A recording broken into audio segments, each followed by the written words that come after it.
Development के लिए निरंतर आर्थिक मदद दे रही है। सीमावर्ती क्षेत्रों से युवाओं को एनसीसी से जोड़ने का अभियान भी यहां के युवाओं के उज्जवल भविष्य के लिए तैयार हो रहा है। पूरे देश में सीमावर्ती क्षेत्र में जो अच्छी स्कूल होगी, अब एनसीसी हम वहां चलाएंगे। अहमदाबाद, मुंबई, चेन्नई, वहां एनसीसी 75 साल चली, अब एनसीसी चलेगी इन गांवों में। मेरे गांव के बच्चों को मिलेगा लाभ।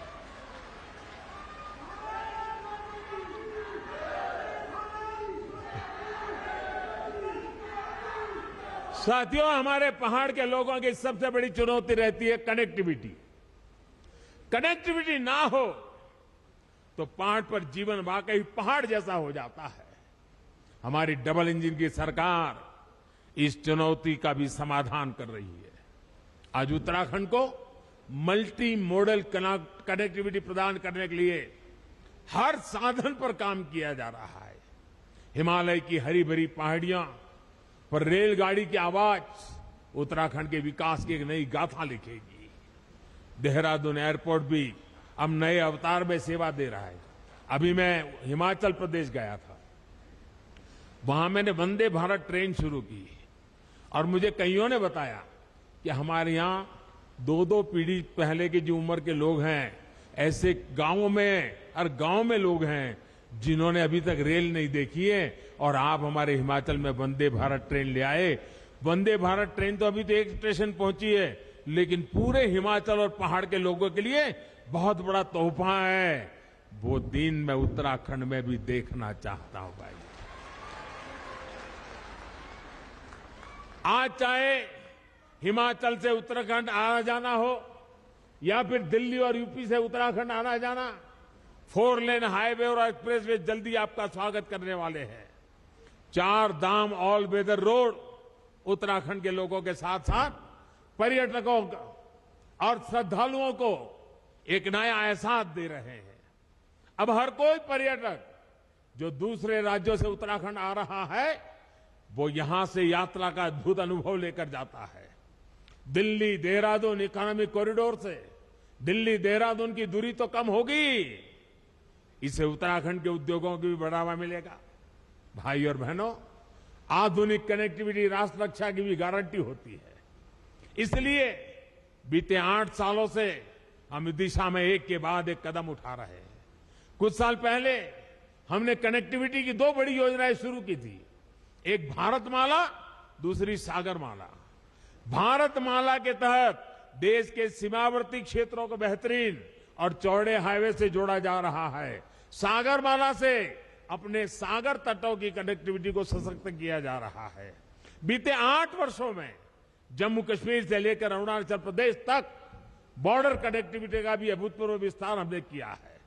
2014 के बाद से बॉर्डर रोड ऑर्गेनाइजेशन ने करीब करीब 7,000 किलोमीटर नई सड़कें का निर्माण किया है, सैकड़ों पुल नए बनाए हैं, बहुत सी महत्वपूर्ण टनल्स को भी पूरा काम किया है।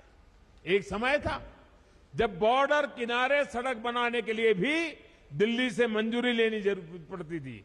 हमने न सिर्फ इस बाध्यता को समाप्त किया, बल्कि बॉर्डर किनारे अच्छी सड़कें बनाने पर, तेजी से सड़कें बनाने पर जोर दे दिया। अब पहाड़ी राज्यों की कनेक्टिविटी को और बेहतर बनाने के लिए हमने विशेष तौर पर, जैसे सागरमाला है वैसे भारतमाला है, वैसे अब पर्वतमाला का काम आगे बढ़ने वाला है। इसके तहत उत्तराखंड और हिमाचल में रोपवे का एक बहुत बड़ा नेटवर्क बनना शुरू हो चुका है। हमारे यहां जब हम बॉर्डर की बात सुनते हैं तो यही मन में आता है कि वहां सिर्फ फौजी साथी होंगे, बाकी सब वीरान होगा। लेकिन इस धारणा को भी हमें बदलना है और धरातल भी इसको हमें बदल के रहना है। हमारे बॉर्डर के गांवों में चहल पहल बढ़नी चाहिए, वहां विकास जीवन का उत्सव बनना चाहिए। ये हम प्रयास कर रहे हैं। और हम तो कहते हैं, जो कभी गांव छोड़ करके गए हैं उनको अपने गांव वापस लौटने का मन कर जाए, ऐसा मुझे जिंदा गांव खड़े करने हैं। और मैं कह रहा हूं ऐसा नहीं, मैं करके आया हूं। गुजरात के अंदर पाकिस्तान की सीमा पर आखिरी गांव है कच्छ के रेगिस्तान में धोरडो। आज धोरडो बहुत बड़ा टूरिस्ट सेंटर बना हुआ है। लाखों लोग हर साल आते हैं। वहां के लोगों के लिए करोड़ों रुपए का व्यापार होता है। आखिरी गांव को जिंदा कर दिया, उसके कारण पूरा इलाका जिंदा हो गया। अभी मैंने पाकिस्तान की सीमा पर गुजरात का एक दूसरा इलाका है, रेगिस्तान में नालाबेट एक तीर्थ स्थान था। नालाबेट की जगह पर एक मां का स्थान था, वहां बहुत बड़ा स्थान बना दिया। और अभी उत्तराखंड के अफसरों को मैंने भेजा था, जरा देख के आइए क्या माणा के आसपास हम ऐसा कुछ कर सकते हैं क्या। मैं सोच रहा हूं, मैं बॉर्डर के गांवों में कुछ न कुछ होना चाहिए दिमाग में खपाए बैठा हूं, और इसीलिए मैं आज आया हूं, क्योंकि मैं उसको जरा और बड़ी बारीकी से समझना चाहता हूं। और यहां माणा से माणा पास तक जो सड़क बनेगी, उससे मुझे पक्का विश्वास है टूरिस्टों को आने जाने के लिए एक बड़ा नया युग शुरू हो जाएगा। लोग अब बद्री विशाल से वापस नहीं जाएंगे जब तक माणा पास नहीं जाते, वापस नहीं जाएंगे। वो स्थिति मैं पैदा करके रखूंगा भाई। इसी प्रकार जोशीमठ से मलारी सड़क के चौड़ीकरण के सामान्य लोगों के साथ ही हमारे फौजियों के लिए भी बॉर्डर तक पहुंचना बहुत आसान होगा। भाई और बहनों, हमारे पहाड़ी राज्यों की चुनौतियां भी एक जैसी है। विकास की आकांक्षाएं भी बहुत प्रबल है। विशेष रूप से उत्तराखंड और हिमाचल तो भूगोल और परंपरा के हिसाब से भी एक दूसरे से कई मामलों में जुड़े हुए हैं। एक गढ़वाल है और उत्तरकाशी के देहरादून के उस तरफ आपके शिमला और सिरमौर आ गए। जौनसार और सिरमौर के गिरिपार में तो अंतर करना भी कोई बहुत मुश्किल होता है। मैं तो अभी हिमाचल के अनेक क्षेत्रों में जाकर आया हूं, वहां उत्तराखंड की बहुत चर्चा है। हिमाचल वाले कह रहे हैं कि जिस प्रकार उत्तराखंड ने तेज विकास के लिए, धरोहरों, आस्था के स्थानों को विकास के लिए, बॉर्डर और पहाड़ी क्षेत्रों की सुविधा बढ़ाने के लिए डबल इंजन के सरकार को दोबारा ले आए हैं, वही मंत्र हिमाचल को भी प्रेरणा दे रहा है। मैं उत्तराखंड को फिर विश्वास दिलाता हूं कि आपकी आशा व आकांक्षाओं को पूरा करने के लिए हमारी मेहनत कभी कम नहीं होगी।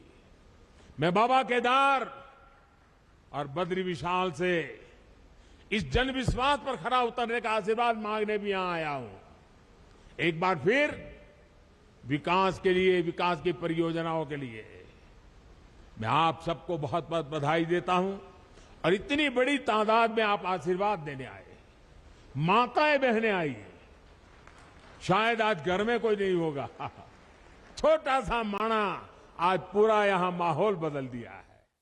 नमस्कार, मैं हूं मानक गुप्ता। अगर आपको हमारा ये वीडियो पसंद आया हो तो इसे लाइक और शेयर जरूर करें, और हां, हमें सब्सक्राइब और फॉलो करना ना भूलें ताकि आप देश और दुनिया की कोई खबर मिस ना करें।